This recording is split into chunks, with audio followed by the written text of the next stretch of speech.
Down through 13 centuries, pilgrims have made their way to an ancient medieval town in search of hope, sanctuary, or simply to demonstrate their veneration. Kings, merchants, and paupers alike came to visit Beverley, and the tomb of its founder, St. John, canonized for performing miracle cures. His remains were transferred to Beverley Minster, rebuilt in a large and imposing scale. St. Mary's Church was established to the west in the 1100s. These two magnificent churches are steeped in history. Their architectural detail, world class. But now, after 1300 years, there is a race against time.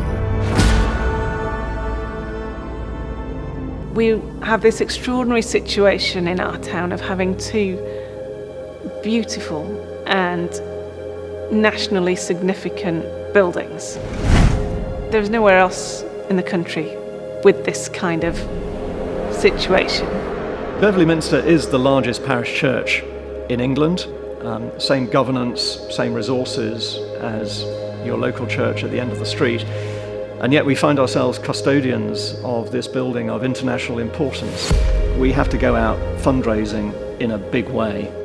And the situation is very precarious. It's a big building for a start. It's bigger than a third of English cathedrals. So the scale of it is huge. Well, we've got a 10-year list. As you can see, the south transept roof, the lead is oxidised, and the retro choir roof, which is our worst roof, leaks really badly. But we've also got two great windows. So we've got the Great East and the Great West. There's a lot of stone and a lot of weight at height. We need to keep an eye on what's up there and make sure none of it wants to come down to ground. Those three projects are needed soon, along with new boilers, new toilets, new lighting. So it is a constant battle. The reality is it's very fragile.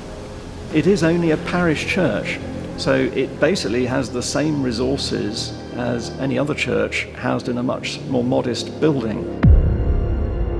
St. Mary's Church was a daughter church of Beverley Minster. It was seen as the town's church, and it has very much been at the heart of the community here. We are reminded regularly that our tower collapsed, people were killed. You know, a devastating moment in the history of the town. And our tower is in serious need of repair, as are our north and south transepts. And being such a vast building means that the work that we need to do is vast as well. For many of the congregation, the building is a place of utter beauty, and they love it and they cherish it. But the reality is it's also a huge responsibility. And we wanted to not oppose one another, but to work together for the good of the whole town and the whole community. So the two churches, one town allows us to do that. These two churches realised that they'd each got about £10 million worth of restoration costs to address. What nobody has wanted is the kind of nightmare scenario of having to close these buildings because they're unsafe. We want them to be safe, we want them to be free for people to come in and to view them. I think it's a mark of people looking at us and thinking they want to be part of this exciting project. This is the story of two remarkable church buildings and the quest of a small, historic English town to preserve them for future generations. Two churches, one town. The clock is ticking.